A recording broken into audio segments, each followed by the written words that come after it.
Hey, what's up? It's Al Karim from Middle. Really excited to be hosting Mayor Gondek on our first podcast series, Let's Meet in the Middle. Housing continues to be a challenge, not only in Calgary, but across Canada. Really excited to see what the mayor and council are going to do to help solve this housing crisis as more people continue to move to Calgary and more people need houses. Let's get into the conversation.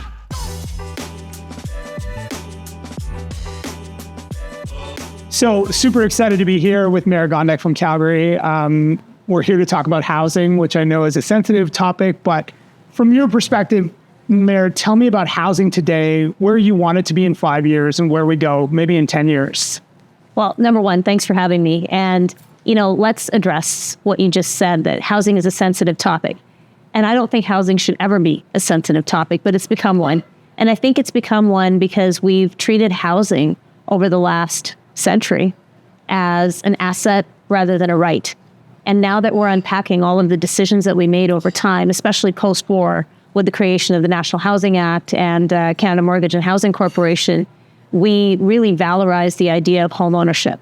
And we sort of started to drift away from the idea of rental, and we created this sort of social bond that you are somehow a better person if you own your property rather than rent it, and that you should go for this graduation from renting to ownership, and that's how you've truly arrived.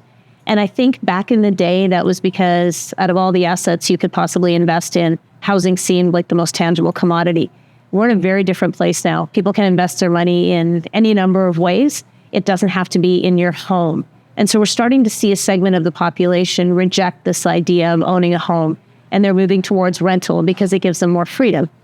They can travel to different places. They can try out different communities. Their job may take them from place to place. And so people have become much more liberated around what housing looks like and what the tenure of housing looks like. But as municipalities, we haven't kept pace with that change. We're still stuck in the 40s, 50s, and 60s. Some of us have edged into the 70s and 80s a little bit, but not so much. In Calgary, we didn't approve secondary suites throughout the city until 2018, I think it was. So that's indicative of how slowly we move. And we don't have the luxury of time right now. We've got, on average, about 60 plus people moving to our city every day. And so how are you going to accommodate those people? And if we keep talking about housing as an issue and housing becomes a sensitive topic, we are not going to be able to take care of people. So I really want to numbers off of the argument, really start talking about the reality of what housing means to people. Yeah. What's funny is we hear the word housing crisis. I think about this as a housing opportunity. I'm a big fan of Calgary. You know that. I'm born and raised, rooted here. And I think a lot of people are starting to come to Calgary and Alberta in general. And so, we have this housing shortage and you have this massive, interest in our province, which is a really good thing. I think we've all wanted that. And so, when I hear you talk about, listen, we made moves as a government to get out of the housing business, and it sounds like you're talking about the government getting back into housing. Mm-hmm. So what does that look like for you? What are some of the tools that you think, you folks have at your disposal? Obviously, you're one voice of a many on a council, but what are some of the tools that you're looking to actually enable housing? And maybe talk to me across the spectrum, because we all understand there's deep levels of need. Our most vulnerable are not being housed. I think it's 1 in every 5 Calgarians, but I think it's a spectrum. We don't even have housing access for market housing. And so how do you address such a wide variety of housing needs? Well, it's important to talk about what housing means and where people are on that spectrum or on that continuum. So there's folks, like you said, that are deeply in need of supports. And I would say probably the most vulnerable folks are those that are on the street right now, that are unhoused, that are in positions of crisis, if not daily, several times a day. And they're the ones that are high acuity. And I think if we don't create a place for them to live for the rest of their years, because as Patricia Jones has said from the Calgary Homeless Foundation, these are folks that we failed in utero. They're not going to be okay. They're never going to be able to live on their own. Totally. So we have just made a big move as a city to dedicate a parcel of land to have that kind of high acuity housing and care facility for folks like that. And I think we've got to focus on that end of the continuum very clearly and in a very intentional manner. Then you have the full free market, people that can afford to live anywhere and, have any type of a home that they want to.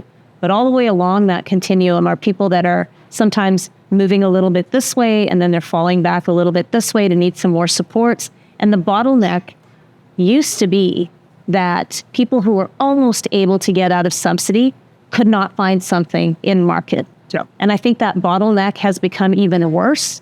But I think the problem has become there's not enough supply on this side for them to even move over into. And so if we are not looking at housing writ large, both capital A affordable and housing affordability, I don't think we will accomplish our goals. So we need to be doing things like dedicating city-owned sites for affordable housing projects with nonprofit partners. But we also need to be looking at sites in the city that are either city-owned or, privately held that are close to transit to say, we need to densify here and we need to make it a mixed use project so that people are easily able to get their groceries or drop their kiddo off at daycare or do any one of the million things that you have to do in a day and also live in that same place. So this idea of transit-oriented development is critical, and I think it may well be one of the first points that we need to tap into. But then we have existing neighborhoods where we've got people very interested in staying in their home, but they can't because they can't care for the full home. Mm-hmm. And if they had some assistance, they might be better off. So some of those folks have put in secondary suites, some are considering backyard suites, and we have seniors who are thinking about, what if I moved into the backyard suite mm-hmm. and then the full house was available to a family? We've got a lot of people thinking in that way because there's multi-generational needs at play as well.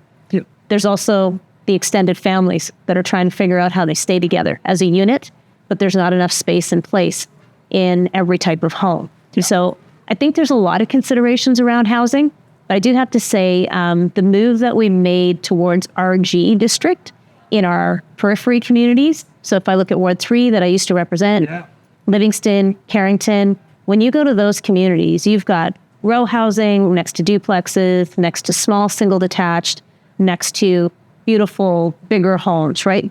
But the entire product line is gorgeous.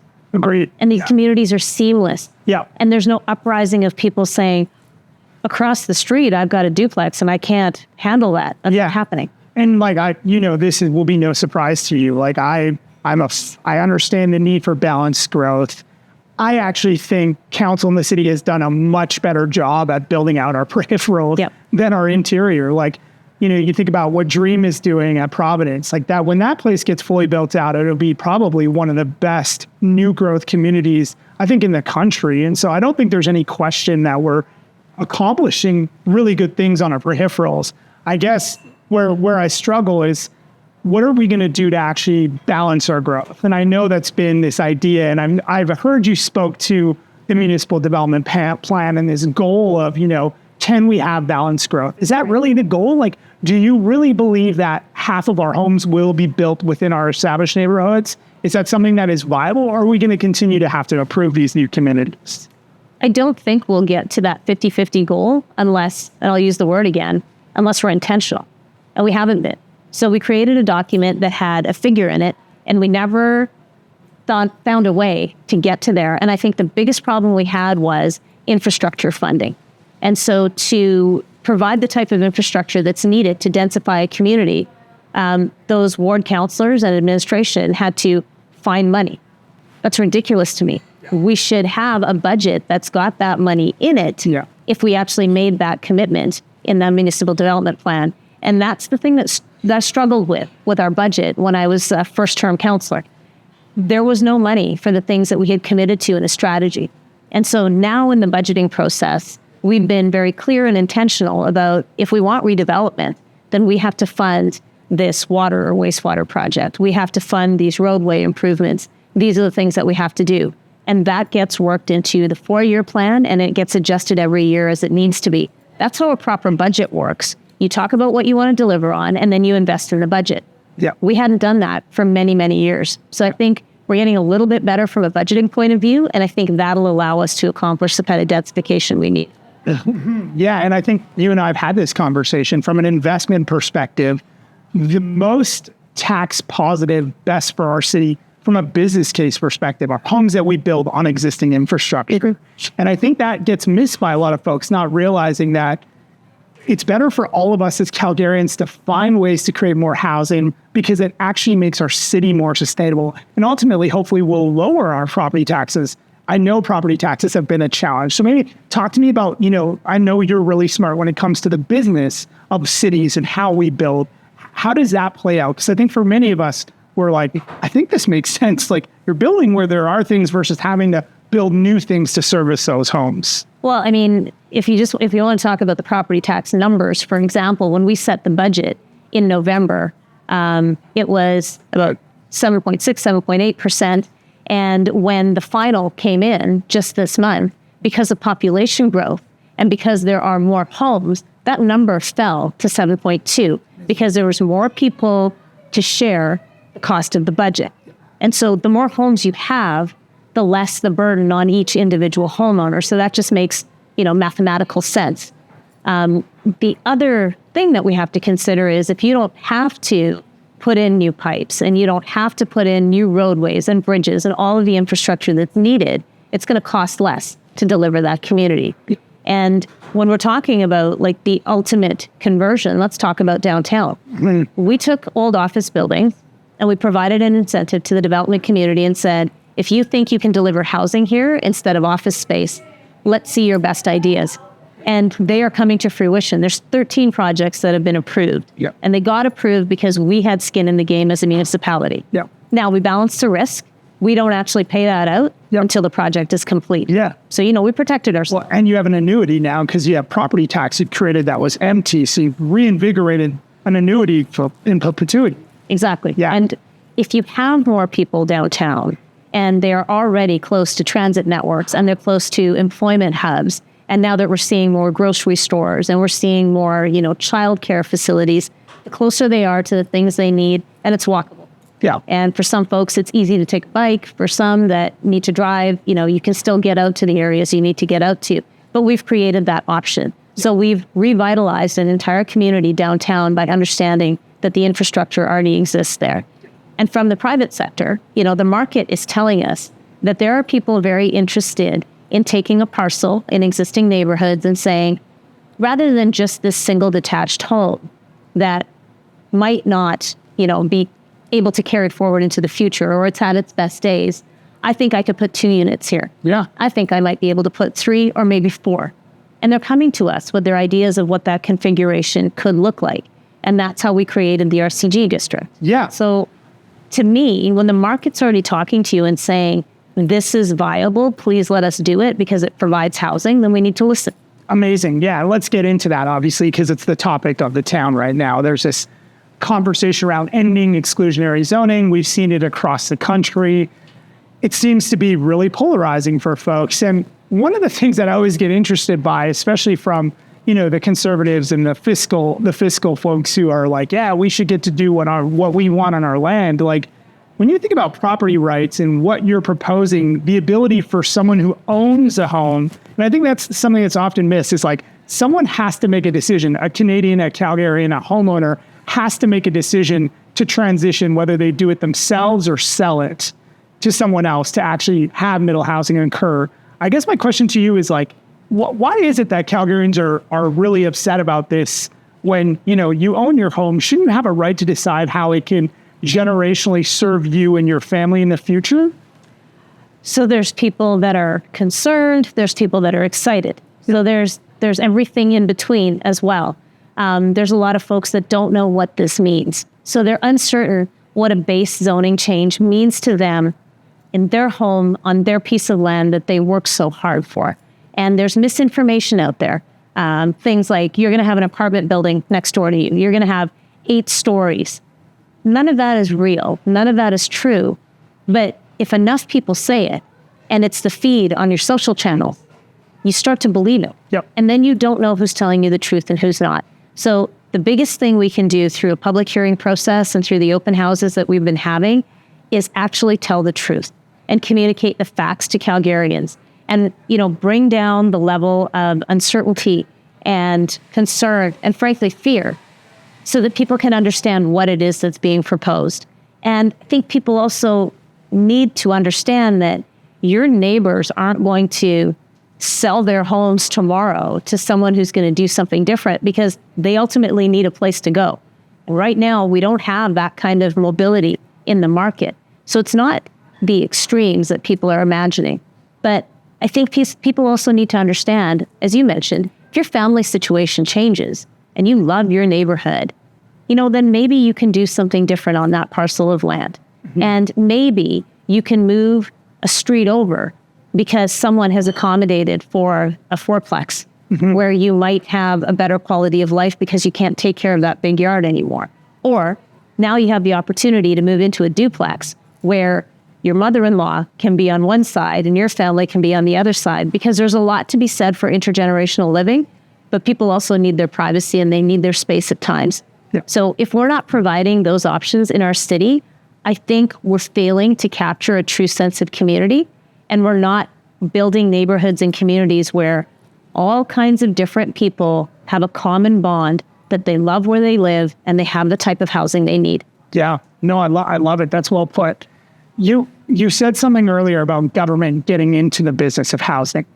And I think for some people that's a little scary. It's like, this has been something that we know how to do. Government works at a different pace.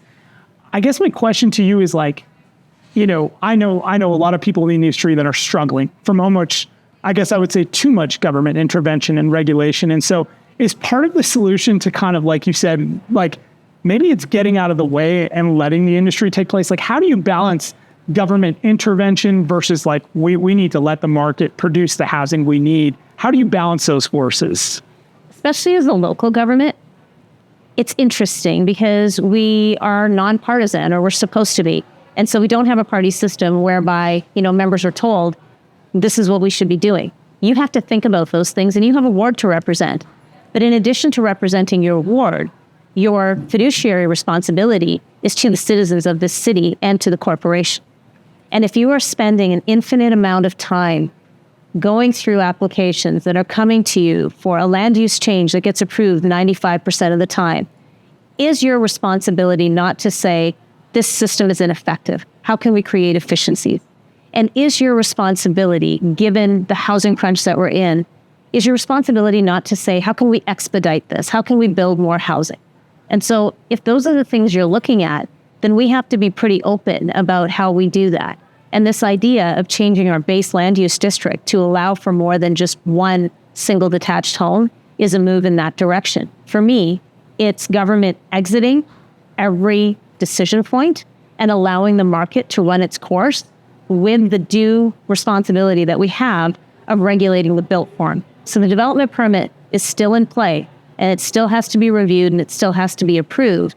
But at least you're taking time and money out of the one step of land use change. So I think that's where local government has a very big role to play. And then I'm listening to the federal government. I'm listening to two parties saying exactly the same thing. One is using very loaded language of gatekeepers and saying, get out of the way. Yep. Let property owners do what they want to. And the other is a government that's saying, we need to deliver this many homes and we can't do it if we have to go through these cumbersome processes. So it's fascinating that the two polar opposite parties, if you will, agree on this, and yet we're struggling at a local level. Yeah. So maybe just frame this up for me. I'm a Calgarian. I've lived in an established neighborhood my entire life. The community is rapidly evolving around me. I don't know what my sense of place is anymore. What do you say to those residents? And we have so many residents that are worried about what's going to happen to my neighborhood. Sometimes they'll use the word character. Sometimes they'll use the word feel, and they'll use sense of community. And they're very worried that their community is going to turn into something that's unfamiliar to them when they've spent their whole life there. Or they've just invested in that community because they love it and they don't want it to change. And I would say that every community is changing every day. You don't know if your neighbors are going to start a family. You don't know if the other neighbor is going to have to bring in elderly parents that they have to care for. You don't know that across the street someone's getting a divorce. What's happening inside those homes influences and changes your community every single day. Yeah. So it's not just about the built form, it's about the lived experiences of people who are there. Yeah. And the other thing I worry about for people is if we can't give people options and choice and they have to leave their neighborhoods, then that's a piece of that neighborhood's character that's gone. Yeah. And I worry about that just as much as people worry about, well, what's coming next. It was funny. I went and saw Harry Sanders talk 3 years ago, and Harry talked about history is preserved through our people, not through our forms. And that message really resonated with me because he talked about the barracks and how the barracks actually stopped the Satina from coming down 33rd Ave, and how they used to come down 33rd Ave to the Stampede every year. And as soon as the barracks were built, it severed that kind of connection and that relationship. And so when he told that story, I recognized the impact that that development had. The barracks services an enormous amount of people now. Like, there's tons of people that live in the Garrison Woods. But I guess for me, when I think about the Indigenous community and the changes that they've seen, I guess my question to you is, how do we ensure that we're still doing good by, the folks that were here, whose lands we resided on? Like, what opportunities, what does that tell us for me is, how could we evolve our cities? That's a big question. And you know what, if you take it down to its very basic level of how do you honor the people on whose lands we've settled, then you would go back to their teachings and you would go back to their very core fundamental beliefs. And every time we do a land acknowledgement, we should be thinking about those things. So Indigenous peoples welcomed everyone, and they also felt a sincere obligation and responsibility to care for the water, the earth, the air, and for all living creatures. And they still fundamentally believe in those things. This is a community that embraces diversity. Two-spirited people are revered and respected. And yet in, mainstream society, we're still struggling with all of those things. We still have to have diversity and equity and, inclusion initiatives. The Indigenous peoples embody all of those things. They live that way. They always have. And so if we're going to be honest with ourselves about our journey towards truth and reconciliation and honoring First Peoples, then we would understand that housing is a right. Housing is not just an asset. Yeah. And that right to housing and that right to live with dignity is something we need to be delivering on. And if we don't do that, but we're doing land acknowledgements, then we've failed. We've epically failed if we don't go back to those roots. Yeah, 100%. I think our actions speak louder than our words. So, absolutely. Yeah. The Minister of Housing federally had made announcements regarding exclusionary zoning, and that policy is starting to transpire across the country. I know there was some confusion around whether or not, the money that the city was getting was hinged on that. I didn't really know where that landed. And so I wanted to hear from you, is the minister influencing the outcome, and are you not getting that funding if this does not transpire and we don't end exclusionary zoning? So the minister has been very clear on his expectation. He has an expectation that we don't have zoning that prohibits all types of housing in every community. He believes that every community should have mixed housing type so that people who want to live there can do so. And his opposition feels exactly the same way. So this is somewhere where, the federal representatives are united. The struggle that we've been having as a city, and this has been pointed out to us from a very legal perspective. Okay, so let's talk about the legalities of the things that we do. When we have our public hearing on whether we should do a base zoning change, it has been brought to us that we must remain amenable to persuasion. And we know that. Fundamentally, as members of council, we are aware of that. Every time we go into a public hearing, any public hearing, that is one of the first things that I say to everyone. You must remain amenable to persuasion. Now, that doesn't mean we walk in with a completely blank mind and no research and no opinion and no perspective. Of course, we have ideas. Of course, we have ways that we are leaning. But it doesn't mean our mind is made up. It doesn't mean that we walk into the beginning of that public hearing, mentally check out, and then just come back to vote. We have a responsibility and an obligation to listen to the people who are coming to speak to us. And quite often, those folks fundamentally change the way we think and the way we vote. Yep. I can tell you during the housing strategy public hearing, it was that committee, the theme that kept coming up is, what are you going to do about expediting housing for people who really need it? And so one of the amendments that we brought forward during that process was to bring 2 sites for families that were in need of temporary transitional housing. So we listened to people, we listened to the statistics that were being brought our way. And that kind of listening and that kind of engagement with people allows us to make better, stronger decisions. So for me, a public hearing process is not just about, am I going to vote yes or no? It's about what amendments need to be in place. What didn't we think about? What motions arising might we bring? Yep. And so I'm absolutely open to listening to everything that the public will bring to that hearing. But it doesn't mean that I don't have my beliefs in how we are going to be a stronger, better city. So for me, the decision that needs to be made must be divorced from this idea of where we receive funding from. That's a different matter. Yep. We filed an application, we were awarded funding, Yep. and now we have a decision to make. If we make a decision that the federal government doesn't like, they fully have the opportunity to ask us to do something differently or to do something with that funding on their end.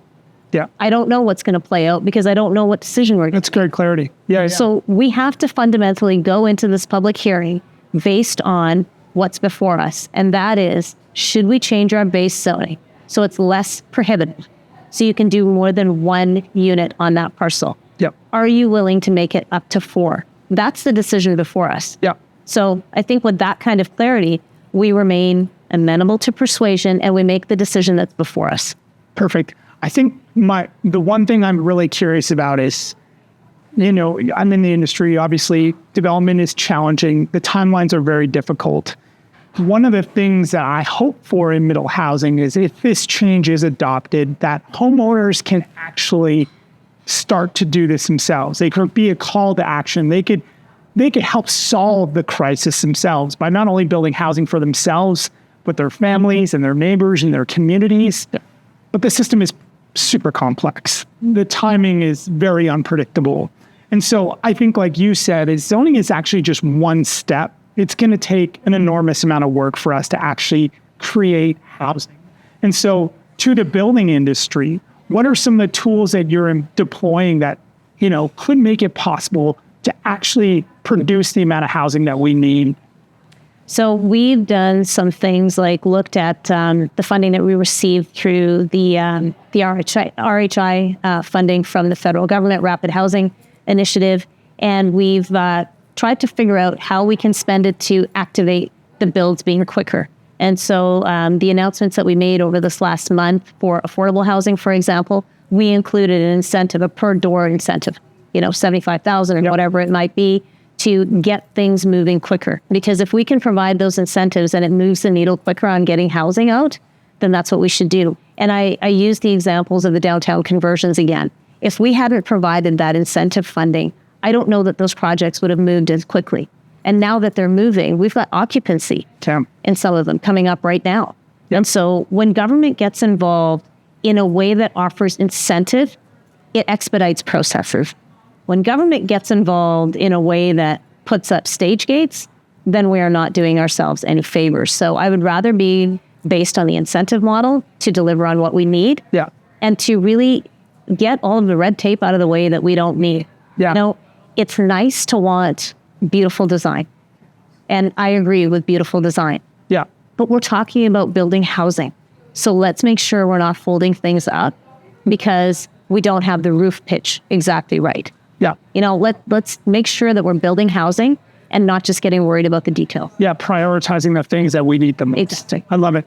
Well, why don't we actually go and walk one of these communities and actually check out the change that's happening and really discuss what that might look like for the future of Calgarians? I think that's a great idea. If you're able to show Calgarians what they might see, I think the tangible makes a big difference. So yeah. Let's do it. Ready to go? Yeah.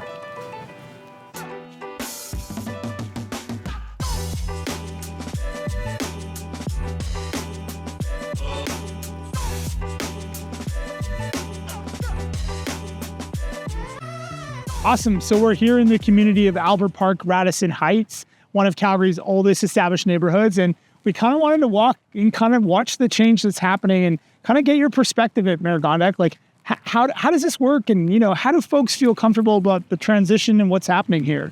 Well, what was here before?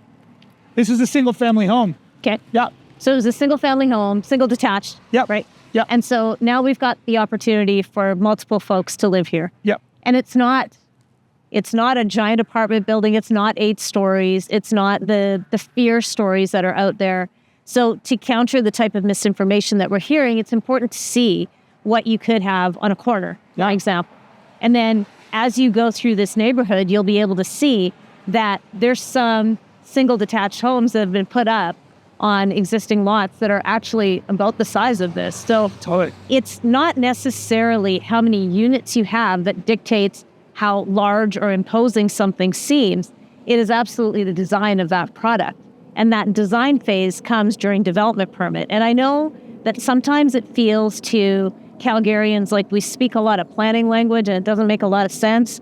When we're talking about zoning, it means the permission to have something on a piece of property. It doesn't mean that something's going to change overnight. It just means that there's permission to do something at some point in time if someone wishes to. For the development permit stage, it means that someone is actually intending to make a change. Yeah, and you have to show what that design looks like. You have to show how that design is going to impact shadowing. You have to show how tall it's going to be, how much of that parcel it's going to cover. All of those things are taken care of during development permit. And it is absolutely sensitive to the other neighboring properties when we look at development permit.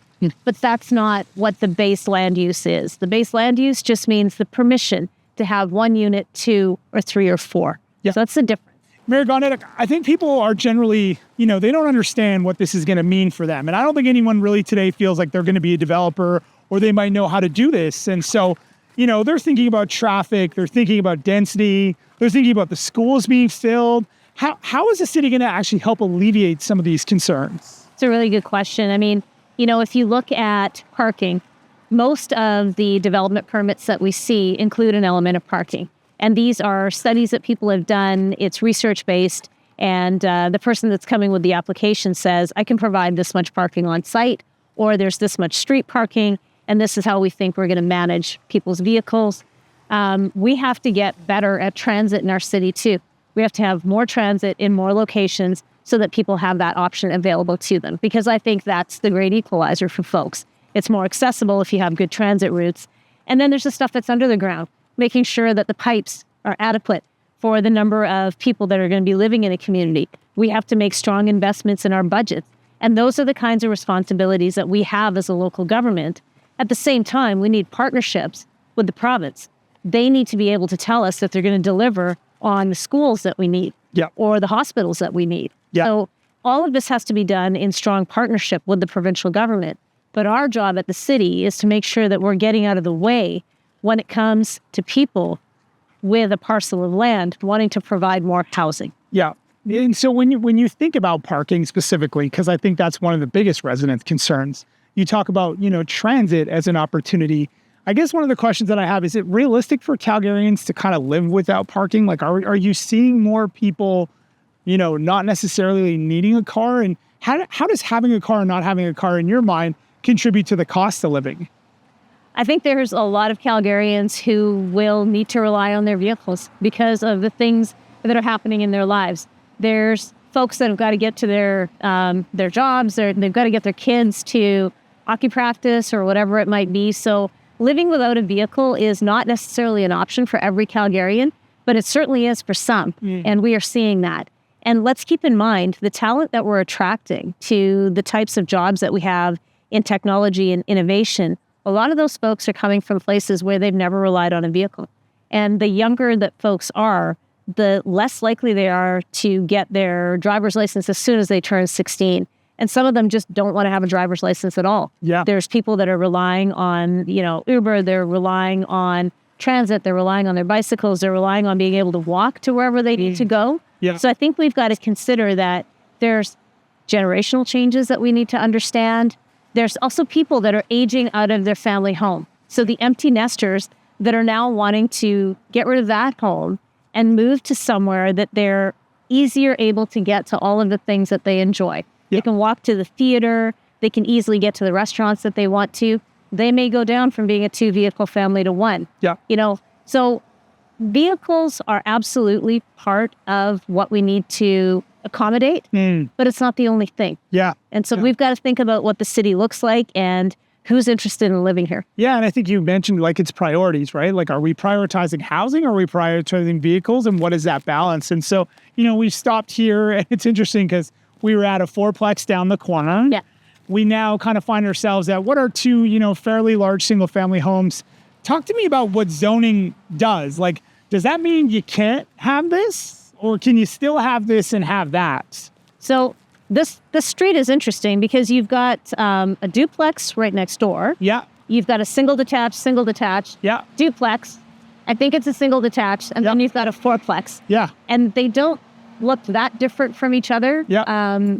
And it's providing more housing for people along this street. Yeah. So I think if you understand that it's really in the design and what the development permit is bringing forward, that you really have an opportunity to see what it's going to be, that's where, the influence and the understanding lies of what's going to be delivered into that neighborhood. Yeah. And so as we keep walking, like, obviously it's clear that people can still choose. And what you're talking about is enabling choice, is what I understand. And so correct me if I'm wrong, but the policy doesn't stop someone from building a single family home. No, and the policy doesn't stop a single detached home from existing on the piece of land that it's on. It's quite possible in some neighborhoods. Like, if I think about my street as an example, I don't know how many people are going to apply for a development permit based on their land use changing. I have no idea. I know that a lot of those families have been there for a long time, for as long as I have, and there's no desire to leave the neighborhood. And then there's other areas where you can already see that people have applied for land use change outside of what we're proposing here, and those neighborhoods are changing slowly. So I think it's really a matter of the point in time of a neighborhood and how long people have been there and what the emerging needs are. Yeah. You won't remember this, I don't think, but when you were on Calgary Planning Commission, the first fourplex that we brought forward, you declined, and so did administration. This was like back in 2015. And so I guess what I'm asking you is, like, I think your perspectives have changed and they continue to change. And so talk to me about, like, what is your perspective on housing as it evolves? And, why is this maybe okay for some and not okay for others? Like, how has your perspective as a Calgarian changed when it comes to housing? Well, one of the big things that I learned from being on Calgary Planning Commission is that we had attached criteria by which we should approve or not approve something. Yeah. And there was a radius of how close you are to transit. There were other indicators to allow for whether or not we should approve that. And I remember thinking, seems awfully constrained.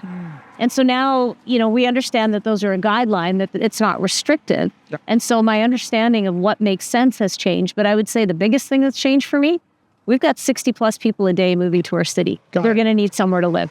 Yeah. And that means we have to be not only creative, but we have to understand that really great communities that already exist, like these ones, would be a great place for more people to live. Amazing. And is it realistic in your mind, Mayor Gondek, that, like, citizens and homeowners will be able to navigate this process? I know you guys have talked about incentives and talked about levers, but what would it actually take for homeowners to feel empowered to do this type of thing? And, to be able to kind of, you talked about backyard suites or duplexes or triplexes. How do we actually make this for Calgarians? I think one of the biggest things we have to do as a municipal government is make sure that we've got a division that's actually talking to people that have questions like this. So we can't just rely on engaged sessions, and we can't rely on, open houses. We have to have a direct line to Calgarians who are saying, okay, so if I wanted to change the zoning on my piece of land, on my property, what do I do? How do I do this? Because, people like you who are in the business, you understand how to do it. Yeah. But people like me understand how it works, but I've never done it. Totally. So I would probably have a lot of questions along the way. Yeah. And a Calgarian that is neither you nor me and has little exposure to this stuff needs a hand. And we need to be able to help. Because if we're not going to do it, I don't know who's going to. Yeah. And I honestly think this is one of my big frustrations, is because the system is set up to make people like us actually succeed, myself included. I feel very privileged to learn what I have, but it doesn't allow for everyone to participate. And I think that is my single biggest concern is, how do we actually make this equitable and fair so more people can get involved? And so, you touched on engagement. And so it's a very sensitive topic. A lot of people feel engagement means consensus. And I think that's maybe talk to us about that, because a lot of people are questioning the engagement and what we're actually talking about within community. Well, I think people also feel that if they express a perspective, then you should do what they've said. And that's not exactly how democracy works. It works that you have representation and you speak to those representatives and you give them your perspectives, and they weigh your perspective in balance with the current conditions, the economy, the advice that's coming from experts, the information we have from other places, cities that are like ours. And then those elected representatives make a decision on behalf of the people that have spoken to them and all of the other indicators that they have. Yeah. So I think often people say, well, I told you not to do that, but you did it anyway. So therefore you did the wrong thing. Yeah. So I think that's a bit of a struggle. And you know what? Engagement done well means that people feel heard and they understand why you made the ultimate decision that you did. And I think sometimes we don't go back. And I think that's something that we have to do much, much better, and be able to say, look, we have this process, we engaged you, this is the decision that was ultimately made, and here's why we made this decision. And here's the components that went into making that decision, and here's what it's going to mean to you now. I don't know that we do that very, very well. I also think that, if you're like me and you're head down doing the work, sometimes you don't spend the time you need to in helping people along for the ride. So I may know the what and the why, because that's my job, but it's also my job to communicate it out to the public. And I think that's what we need to get much stronger. No, I appreciate you joining me. So leaving words, what actually gives you hope about housing? What do you think you're most excited about? I think the fact that we just walked on this quick little block and we saw so many different types of homes, so many different configurations. And it means that there are Calgarians living here with dignity. And that's what gives me a lot of hope. The fact that our city sees opportunity in neighborhoods like this one, that we see opportunity in neighborhoods that right now are just bare land. That we have the understanding that our city can deliver housing in a way that people can afford it, that people have the opportunity to live in all kinds of communities.